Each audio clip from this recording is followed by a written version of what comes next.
ఎటువంటి మనిషి మీదనైనా కారుణ్యం కలిగించుకున్న ఆర్ద్రభావం మనసుకు కలుగుతుంది కొన్ని పరిస్థితుల్లో.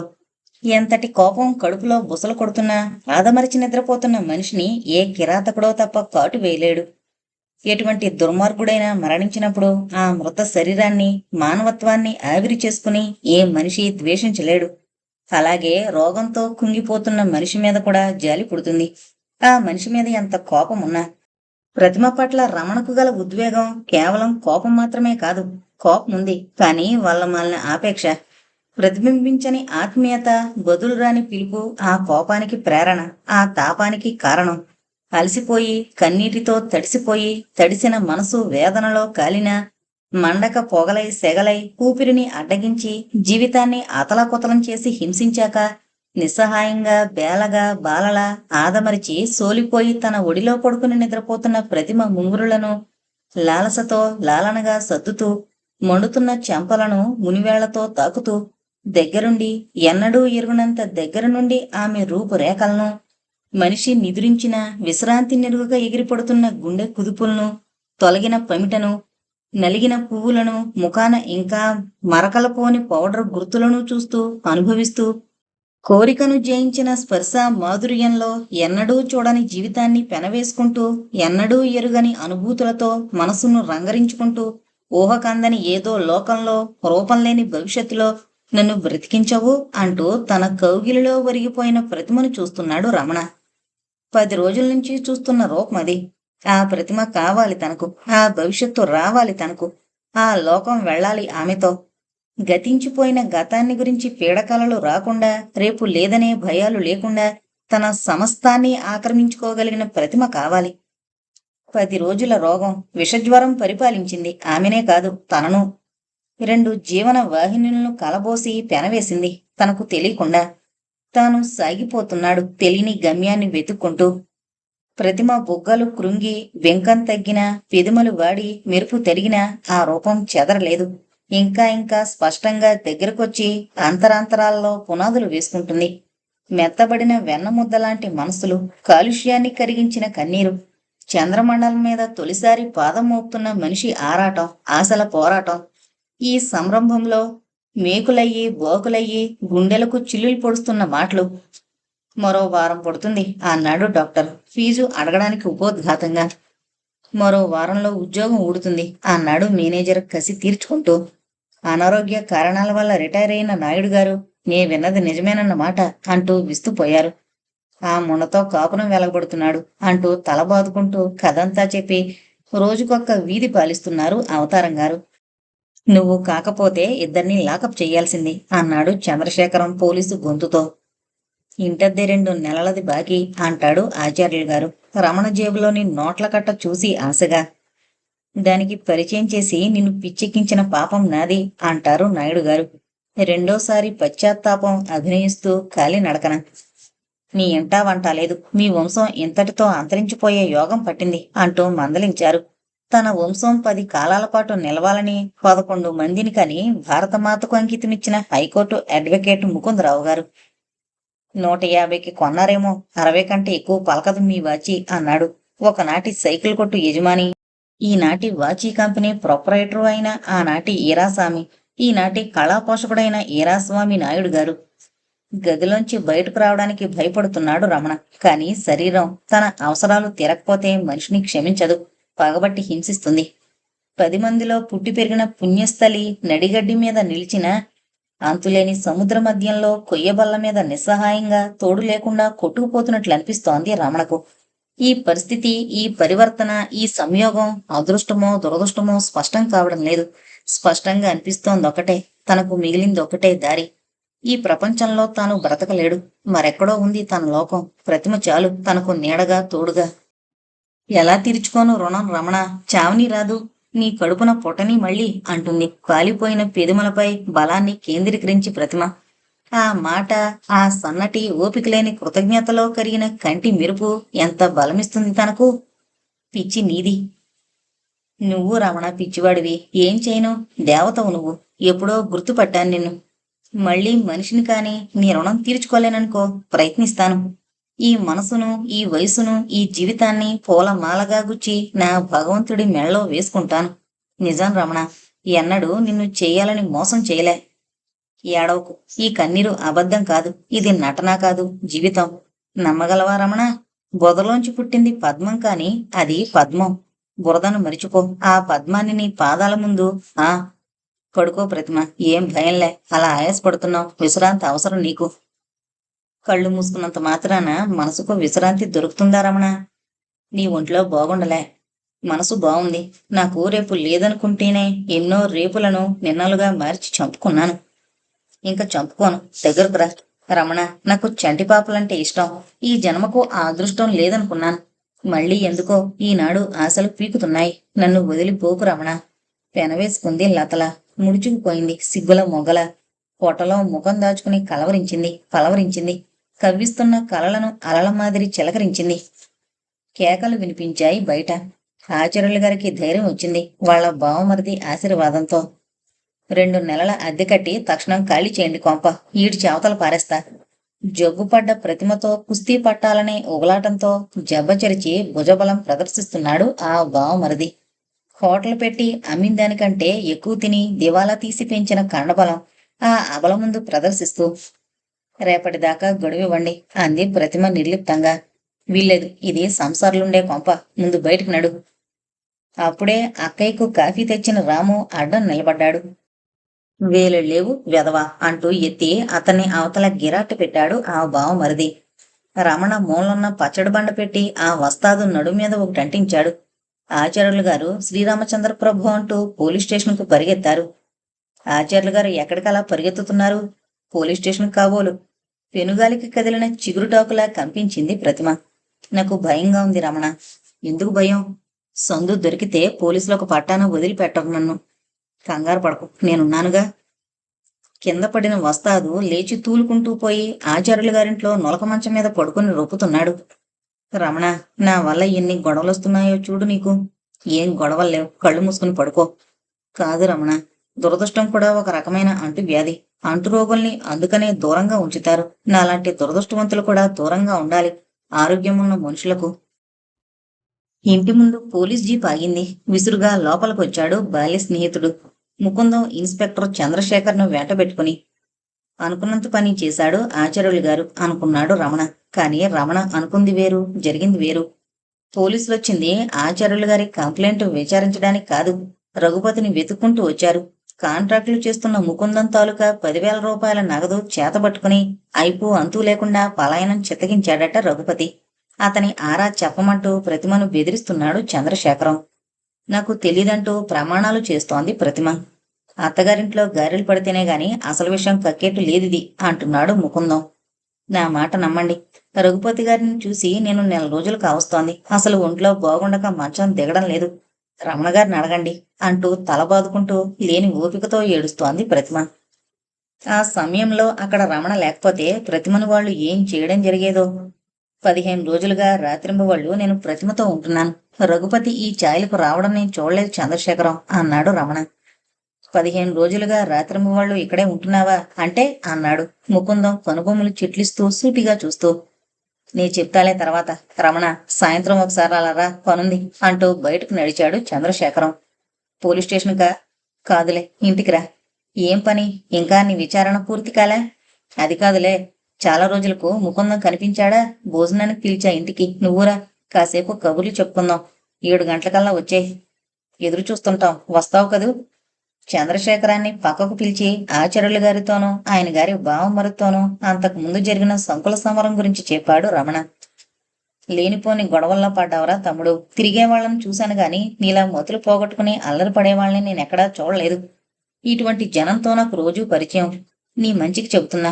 ఈ ఊబిలోంచి ఎంత తొందరగా బయటపడితే అంత తొందరగా బాగుపడతావు. ఆలోచించుకో. అసలు దీని పుట్టు పూర్వోత్తరాలన్నీ తెలుసా నీకు? తెలిస్తే గుండె పగిలి చేస్తావు. సర్లే, సరైన మందు పడితేనే గాని ఇంత పాకం ముదిరిన వెర్రి విరగదు. సాయంత్రంరా మాట్లాడుకుందాం. చంద్రశేఖరం ముకుందం వెళ్ళిపోయారు. రమణ లోపలికి తిరిగొచ్చాడు. ప్రతిమ పెట్టి తెరిచి బట్టలు సర్దుకుంటోంది. ఏంటి ప్రతిమాది? ఈ ఊరు నుంచి వెళ్ళిపోదామనుకుంటున్నాను రమణ. ఎక్కడికి? ఎక్కడికి వెళతావు ప్రతిమ ఈ పరిస్థితుల్లో? ఎక్కడికో తెలిస్తే ఇంతకాలం ఉండేదాన్ని కాదు. ఎవరూ లేరన్నావు నీకు? అవును. ఇప్పుడు వెళ్ళవలసిన అవసరం ఏమొచ్చింది? వచ్చింది అంటూ పెట్టి పుచ్చుకుని నడుస్తూ 2 అడుగులు వేసి గిరుక్కున వెనక్కి తిరిగొచ్చి మంచం మీద మొదలు నరికిన చెట్టులా కూలబడిపోయింది ప్రతిమ. అబ్బే, నేను ఏదో చెబుతున్నానని నువ్వు ఏదో అనుకోకు. చాలా రోజులుగా ఈ విషయం నీతో మాట్లాడాలనుకుంటున్నాను. ప్రతి మనిషి జీవితంలోనూ ఇటువంటి పరిస్థితులు ఎప్పుడో ఒకప్పుడు వస్తూనే ఉంటాయి. శక్తికి మించిన ఉప్పెనొచ్చి మీద పడినప్పుడు ఏ మనిషికి ఆలోచన తోచదు. అప్పుడే మనిషి అవసరం మనిషికి. వింటున్నావా రమణ? చెప్పు. ఇటువంటి వాటిని నేను మోజులంటాను. వ్యామోహం అనేది దేని మీదనైనా సరే శృతి మించితే అది వ్యసనంగా మారే ప్రమాదం ఉంది. ఒకప్పుడు మన ముకుందం కూడా అటువంటి గొడవల్లో పడి కుడితిలో పడిన ఎలకలా కొట్టుకున్నాడు. అదృష్టవంతుడు గనుక తొందరగా బయటపడ్డాడు. ఆ రోజుల్లో ముకుందం కూడా ఇదే ధోరణిలో పరిగెత్తాడు. తల్లి తండ్రి అయిన వాళ్ళు అంతా తలలు బద్దలు కొట్టుకుని ఏడ్చారు. పొట్ట పొడిస్తే అక్షరం ముక్క రానివాడు నాయుడు గారి మైసభ సీనంత ప్రేమ కవిత్వం ఒలకబోయడం మొదలు పెట్టాడు. ఎడారులు, అడవి కాచిన వెన్నెలలు, అమర ప్రేమలు. ఒక ప్రేలుడు కాదనుకో, సంధి కొట్టిన మనిషిలా పలవరిస్తూ ఓసారి ఏమన్నాడో తెలుసా? సుగుణను వర్ణిస్తూ, ఎక్కడనుకున్నాం వాళ్ళ నాన్న ముందు, గుర్తుందా ముకుందం? విరగబడి నవ్వాడు ముకుందం కాస్త పక్కకు జరుగుతూ కుర్చీలో. చంద్రశేఖరం ఇంట్లో కడుపు నిండా భోంచేశాక గుప్తాయాసంతో మిత్రులిద్దరితో పాటు వరండాలో పేం కుర్చీలో కూర్చుని జోగుతున్న ముకుందం సుగుణ పేరు వినగానే తేలు మీద పడ్డట్లు త్రుళ్ళిపడి నవ్వడం మొదలుపెట్టాడు కలగంటున్నట్లు. ఆ కథ కాస్త వివరంగా చెప్పు ముకుందం, అనుభవించిన వాడివి. నీ నోటి వెంట వింటే మన వాడికి బాగా తలకెక్కుతుందేమో అన్నాడు చంద్రశేఖరం. సుగుణ మీద వ్యామోహం పోయిందిరా ఎన్నడో అంటూ అలనాటి కథ చెప్పే సంరంభంలో సిగరెట్ ముట్టించి నిద్రమత్తు వదిలించుకుని కుర్చీలో ముందుకు జరిగాడు ముకుందం. సుగుణ మీద వ్యామోహం పోయినా సుగుణను గురించిన కబుర్ల మీద వ్యామోహం పోలేదతగాడికి. నిజం చెబుతున్నా చంద్రశేఖరం, ఆ రోజుల్లో నాకు మతిపోయిన తీరు చూస్తే బ్రతికి మళ్ళీ బట్టగట్టి ఇలా తలెత్తుకు తిరగాలనని ఎవరూ అనుకోలే. నిజం, నేనే అనుకోలే. నిద్ర పట్టేది కాదనుకో, కళ్ళు మూసినా తెరిచినా, పుస్తకాలు తెరిచినా, సినిమా చూస్తున్నా ఒకటే ఆలోచన, కనిపించేది ఒకటే మూర్తి. నువ్వెప్పుడన్నా చూసావా సుగుణను? ఎరా రమణ? మనతో పాటు ఇంటర్ చదివింది, పొడుగ్గా ఉండేది, కళ్ళజోడు తడవ తడవకు సర్దుకుంటూ. సరిసరి, ఏంట్రా బాబు, నా టేస్టును మరీ అంత తీసి పారేస్తున్నావు. ప్రేమించక ఆ సూరపణక అత్తగారినా నేను ప్రేమించేది? నేను చూశానులే సుగుణను, అందం విషయంలో వంకలేదనుకో. మరేంటి వంక? రవంత స్వేచ్ఛాజీవి. కుదురులేదు పాపం పిల్లకి. ఎంతమంది మగపిల్లాళ్ళు ఎంత వెర్రి నాగమ్మల్లా చుట్టూ తిరిగితే అంత గొప్పతనం ఆడపిల్లకు అనుకునే మనిషి. కానీ ఒక బ్రహ్మాండమైన గొప్పతనం ఉండేది మనిషిలో. ఏంటది? ఒక మహారచయిత్రి కావలసిన మనిషి. కాగితం మీద కలం పెడితే 25 పేజీలు కామాలు పుల్ స్టాప్లు లేకుండా రాసేస్తుంది. కథలా? కాదు. మరి ప్రేమలేఖలు. చదువుకుంటే వచ్చిన విద్య కాదది. అంతకంటే చదువుకున్న వాళ్ళున్నారు. ఉత్తరాలు అందంగా వాడిగా వేడిగా రాయడం అనేది ఒక కళవై. మా ఇంటావిడ ప్రేమలేఖ రాస్తే చదవాలని బుద్ధి పుట్టింది. పోరు పెట్టి పుట్టింటికి పంపుతూ ఉత్తరం రాయి చిట్టి అన్న స్టేషన్లో. ఘాటుగా రాయి అన్న రహస్యంగా. ఘాటుగానే రాసింది. ఏం రాసిందో తెలుసా? ఏం రాసినట్టు? మీరు కళ్ళు తెరిచే నిద్రపోయే బాపతు. ఆ పులిచారల బనీను చాకలాడి దగ్గరే ఉంది. మరిచేపోయారు. జాగ్రత్త. పనిపిల్లకు ఇల్లు అప్పగించారు. నా కొంపతీస్తుంది. మరీ జాగ్రత్త సుమండి. ఇట్లు మీ పాదదాసి అంటూ. వర్ణాతీతం అనుకో. సుగుణ ఉత్తరాలు చదివాక, ఆ కమ్మదనం, ఆ వాడి వేడి రుచి చూశాక, ఈ ఇంటావిడ ఎంత ఎల్లాలైతే మాత్రం ఆ వడ్డించిన అటుకులు కుప్పిడి పిండి తిని జీవుడు ఎంత ఉసురుమంటాడో ఆలోచించు. ఈ సరదాలు అందరికీ ఉంటాయి. ఉప్పు కారం తింటున్నాం గనుక మతిపోతే చచ్చిపోము. ఆహా, సుగుణ ఉత్తరాలు చదువుతుంటే నిజంగా చచ్చిపోదామనిపించేది. మజ్నుల్లా తిరిగా ఆస్పత్రి చుట్టూ. ఆస్పత్రి చుట్టూ ఎందుకు? ఆవిడి గారు ఆస్పత్రిలో నర్సులే. చివరికి అంతమంది ఎన్ని రకాలుగా చెప్పినా ప్రయోజనం లేకపోయింది. ఎలా తెలిసొచ్చిందో తెలుసా మన వాడికి? ఎలా? అలా మంచి మంచి ఉత్తరాలు రాయడం సుగుణకు హాబీ. నాకే కాదు, మరెంతమందికి అలా రాసేదో తెలీదు. చిత్రమేంటంటే చంద్రశేఖరానికి కూడా రాయడం మొదలుపెట్టింది. వాడు అరవీసుడు చూపెట్టాడు. నా మతి పోయింది. కాదు, పోయిన మతొచ్చింది. కడుపు బొగ్గున మండింది. సరాసరి వెళ్ళి కడుపు పగిలేలా తిరిగొచ్చా. తర్వాత ఏమైంది? ఏముంది అవడానికి? పెద్దవాళ్లు కుదిర్చిన సంబంధం చేసుకుని 2 పిల్లల్ని కని ఏ క్లాసు కాంట్రాక్టరై సుఖంగా బ్రతుకుతున్నాడు. మిత్రులిద్దరూ చెప్పిన రకరకాల కథలు, గాథలు, వ్యాఖ్యానాలు, సలహాలు మౌనంగా విన్నాడు రమణ. కాలక్షేపానికి పై స్నేహాలకు పనికొచ్చే స్త్రీకుండే అర్హతలు వేరు. ఆ మూడు ముళ్ళు వేసే ముందు ఆ స్త్రీని గురించి ఆలోచించవలసిన విషయాలు వేరు. అది గుర్తించుకో. అందాల మీద మోజు, సుఖాల మీద వ్యామోహం ప్రతి మనిషికి ఉంటాయి. మహాయోగులకు ఉండకపోవచ్చు, జడ పదార్థాలకే ఉండకపోవచ్చు. మనం చూస్తున్న మహాయోగులు కోటికొకరు కనిపించకపోవచ్చు. జనుల సంఖ్య కూడా అల్పమే. కాగా 199 మంది పైచులకు మామూలు సాదా మనుషులు. అందరికంటే మనం అతీతులమనుకోవడం ఒక పెద్ద ప్రమాదకరమైన భ్రమ. ఒక రహస్యం విను రమణ. ఆనాడు ప్రతిమను పోలీస్ స్టేషన్లో చూసావు, జాలిపడ్డావు. నాయుడు గారు జాలిపడ్డారు. కారణమేమిటి? మీ ఇద్దరిలో ఏ ఒక్కరికి ఆవిడ గారు భార్య కాదు. జరిగింది జరిగిందనుకో. నువ్వు భరించగలవా? బ్రతకగలవా? 10 మందిలో తలెత్తుకుని తిరగగలవా? నీకు తెలీదు బ్రదర్. మాకంటే తెలివైన వాడివి. కాలేజీలో చదువుకుంటున్న రోజుల్లో నీ స్నేహం చేయడం మా అందరికీ గర్వంగా ఉండేది. ఈ రమణ అందరిలాంటి మనిషి కాదనిపించేది. ఇంటర్ తప్పావు. ఎందుకని? ఆ నాటకాల వ్యసనంతో హాబీగా నాటకాలు వేయడం వేరు, అదే జీవితం అనుకోవడం వేరు. ప్రతిమ విషయం కూడా అంతే. ఇటువంటి ప్రతిమలు రోజూ డజన్ల కొద్దీ దిగుతూ ఉంటారు ఈ మహానగరంలో. దగా పడిపోకు తమ్ముడు. ఇంచుమించు ఉపన్యాసం చెబుతున్నట్లు చెప్పాడు చంద్రశేఖరం. ఆ మాటలు వింటున్న కొద్దీ రమణ నిత్యం సడలిపోలేదు సరికదా, ఇంకా బలపడుతూ వచ్చింది. పట్టాలు తప్పిన బండిని మళ్ళీ పట్టాల మీదకు లాగడం చాలా కష్టం, గుర్తుంచుకో అన్నాడు రమణ ఇంటికి బయలుదేరినప్పుడు కూడా. రామం మామూలుగా జావ కాచిచ్చి రమణ తిరిగొచ్చేసరికి మంచం మీద కూర్చుని అక్కయ్యతో కబుర్లు చెబుతున్నాడు. ప్రతిమ రవ్వంత ఉత్సాహంగా కనిపించింది అంతటి నీరసంలోనూ. రామం ఏమంటున్నాడో తెలుసా రమణ అంది తను గదిలో అడుగు పెట్టగానే. ఏమంటున్నాడు? నువ్వే నన్ను బ్రతికించావట. అందరినీ భగవంతుడు బ్రతికిస్తున్నాడు ప్రతిమ. నువ్వంటోంది వేదాంతం, రాము చెబుతోంది నిజం. మందేసుకున్నావా? ఎందుకు బ్రతికిస్తున్నావు రమణ? తర్వాత ఏం చేసుకుంటావు నన్ను? నవ్వాడు పల్చగా. ఎందుకు నవ్వుతున్నావు? ఏం చెప్పాలో తెలియక? నిజంగా తెలీదా? ఏమో. మరి వెళ్ళిపోతున్న మనిషిని ఎందుకు ఆపు చేశావు? చచ్చిపోతున్న మనిషికి ఎందుకు ప్రాణం పోసావు? నీ పరిస్థితి చూశాక ఎవరైనా ఏం చేస్తారు? నా పరిస్థితుల్లో లక్షల మంది ఉన్నారు. ఈ దేశంలో అందరికీ ఇటువంటి సహాయాలు చేస్తూ, వాళ్ల కోసం భయంకరమైన నీలాపనిందలు భరిస్తూ ప్రాణదానాలు చేసే శక్తి నీకుందంటావా? ఉందని నువ్వు చెప్పినా నేను నమ్మగలనుకుంటున్నావా? వెళ్ళొస్తానక్కయ్యా, పొద్దున కనిపిస్తా అంటూ రాము వెళ్ళిపోయాడు. చూడు రమణ, రాము లాంటి కుర్రాళ్ళు ఎన్ని వేల మంది లేరు ఈ ఊళ్ళో. ఎందుకు అతగాడికి నా మీదంత దయ్యా? ఏం కావాలని నా దగ్గర? ప్రపంచంలో ప్రతి మనిషి దొంగనిపించేది, ప్రాణం విసిగి తరచుగా. కాని ఈ రాముని చూసి ఏమనుకోవాలి? నా చెంపలు తుడుస్తూ తన కళ్ళు తుడుచుకుంటాడు. తగ్గిపోతుందక్క జ్వరం అంటూ ధైర్యం చెబుతాడు. వాడి సంపాదనతో డజను బత్తాయిలు కొనుక్కొచ్చి రసం తీసి ఓపిక చచ్చి పడుకున్న నన్ను లేవదీసి కూర్చోబెట్టి గెడ్డం పుచ్చుకుని బ్రతిమలాడి తాగించాడు. నోరు హితవలేక జావ తాగలేకపోతే వదిలిపెట్టాడు. చివరకు పిచ్చిగా బెదిరిస్తాడు. ఎలా అయిపోయావక్కయ్యా అంటాడు చెక్కిళ్ళు నిమురుతూ. ఏడుస్తోంది ప్రతిమ. ఎందుకు ఏడుపు? ఏం జరిగిందని? మంచం మీద కూర్చుని వీపు మీద చెయ్యి వేశాడు లాలనగా. ఏం జరగలేదు. జరిగింది మంచే జరిగింది. మరెందుకలా బాధపడతావు? అమ్మ గుర్తుకొచ్చింది. ఎక్కడుంది మీ అమ్మ? చచ్చిపోయింది. మా అమ్మ కూడా చచ్చిపోయింది నా చిన్నప్పుడే. బుద్ధి తెలవకముందే చూసిన జ్ఞాపకం లేదు. ఆ మూర్తి ఊహకు కూడా అందదు. కాని దేవతని చెప్పుకునేవారు. గొంతు పగిలింది రమణకు. ఎంత తలబాదుకుని ఏడ్చినా, ఎలుగెత్తి పిలిచినా పోయిన వాళ్ళు మళ్ళీ తిరిగిరారు ప్రతిమ. బాధపడకు. నేను బాధపడ్డం లేదు. మరింకా ఏడుస్తున్నావు? అంత హింస పెట్టింది మా అమ్మ నన్ను. మీ అమ్మ నిన్ను హింస పెట్టిందా? బ్రతికుండగానే కాదు. పడుకో, నీ మనసు బాగాలేదు. బావుంది రమణ. ప్రపంచం ప్రపంచంలా కనిపించడంలే. ఏదో వెర్రి ఆశ, గుబులు లాంటి ఆశ.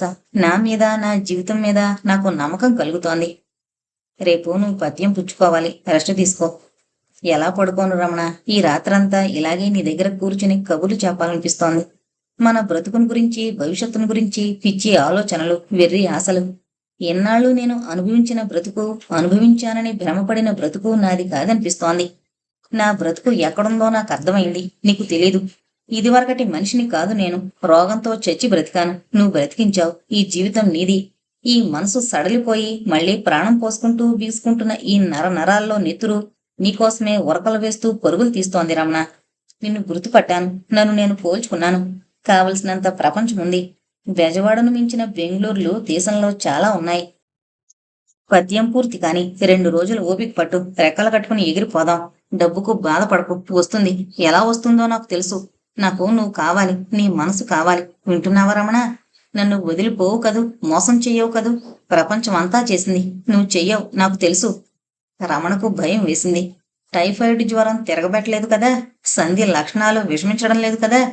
పద్యం తీసుకోకుండా రాముతో యుద్ధం చేసి నిన్న పెసరటి తెప్పించుకుంది. ప్రతిమ ఎలా ఉంది ఒంట్లో?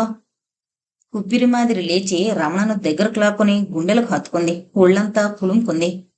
తెల్లవార్లు ఇలా పడుకునేదాన్నే, జ్వరం వాసన అసహించుకోకు. ఛీ, ఏం మాటలు? నా భయాలు నావి, నీకు తెలీదు రమణ. రేపు మనం ఏం చెయ్యాలో తెలుసా? పడుకో ప్రతిమ, మళ్ళీ ముంచుకొస్తుంది. సరే, నీకోసం పడుకుంటాను. అర్ధరాత్రి దాకా అలా మాట్లాడుతూనే ఉంది ప్రతిమ. ఆమెకు మతి పోయిందని భయపడ్డాడు రమణ. ఎంత చెప్పినా వినిపించుకునే పరిస్థితుల్లో లేదు. అదొక ప్రవాహం. నిర్నోదంగా సాగిపోతున్న మహాస్రవంతి ఆనకట్ట కట్టి ఆదుకునే శక్తి తనకు లేకపోయింది. ఉద్రేకం శృతిమించితే ఉన్మాదంగా మారే ప్రమాదం ఉంది. కానీ మర్నాటి ఉదయం పువ్వులా లేచింది ప్రతిమ. అన్ని లంకణాలు చేసిన నీరసం ఆమె మాటల్లో కనిపించలేదు. శరీరం మాత్రం నిస్తేజంగానే ఉంది. రాత్రి నిద్ర లేకపోవడంతో రమణ నిద్ర లేచేసరికి బాగా పొద్దెక్కింది. అప్పటికే ప్రతిమ లేచింది. లేస్తూ దొడ్లోని చూస్తున్న ప్రతిమను చూసి ఆశ్చర్యపోయాడు. భయం, కోపం, ఆశ్చర్యం, జాలి, తొట్రుపాటు అన్నీ ముంచుకొచ్చినట్లు కేక పెట్టాడు. ప్రతిమా! నవ్వింది. ఏం నువ్వు చేస్తున్న పని? ఈ తలస్నానమేమిటి? ఈ ధోరణి? నీకు ప్రతిమ మతిపోలేదు కదా? పాలిపోయిన చెక్కిళ్ల మీద ఇంకా తడి ఆరలేదు. పలచబడిన పెదుమలు విచ్చుకుని సన్నబడసాగాయి. మరేం కంగారులే, అటు తిరిగి పడుకో, చీర మార్చుకోవాలి. నివ్వెరపోయి చూస్తున్నాడు. చీర మార్చుకుంటానికి మరో గది లేదు నాకు, నీకే చెప్తుంటా. ప్రతిమ, నువ్వు చేజేతులా ప్రాణం తీసుకోదలుచుకున్నావా? ఈ ప్రాణం నాది కాదు రమణ, అంత తేలిగ్గా తీసుకుంటానికి. ఏంటి నువ్వంటోంది అర్థం లేకుండా? ఇప్పుడు నేనన్న మాటలే అర్థం లేకపోతే నేను ఎప్పుడు చెప్పిన ఏ మాటకు అర్థం లేదు. అసలు ఈ జీవితానికే అర్థం కాదు. ఆ సంగతి పూర్తిగా నాకు తెలిసింది. నీకు కూడా తెలిసిందంటే నా జీవితం ధన్యమైనట్టే. ఈ రోజు నేను ఏం చేసినా నువ్వు క్షమించాలి, భరించాలి.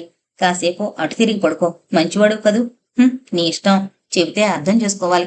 పోనీ కళ్ళు మూసుకో. నాకు తెలుసు, నా రమణ ఎప్పుడూ నా మాట కాదండు. కళ్ళు మూసుకున్నాడు రమణ. ఎటువంటి మనిషి, ఎంతటి మనసు అనుకుంటూ. మనిషి వేరు, తక్కిన ప్రాణికోటి వేరు. స్వర్గ నరకాలు మనిషి మనసులోనే ఉంటాయి. గుర్తుపట్టగల అదృష్టం ఉండాలి. తలారబెట్టుకుంటూ స్టవ్ అంటించింది ప్రతిమ స్వయంగా. ఇది మంచి పని కాదు ప్రతిమ. ఎందుకని? శక్తి లేని రోజుల్లో నా కోసం నువ్వు చేయరాని పనులు చేశావు. చేయగలుగున్నప్పుడే నీకు చేయవలసిన కాస్త పని చేసి పెట్టకపోతే ఎలా? నిన్న లేని శక్తి ఈవేళ నీకెక్కడి నుంచి వచ్చింది? నిన్న చావుకు ఎదురు చూస్తున్న మనిషిని, ఇంకా ఈ రోజు బ్రతుకుకు ఎదురు చూస్తున్న మనిషిని. అది తేడా, అర్థమైందా?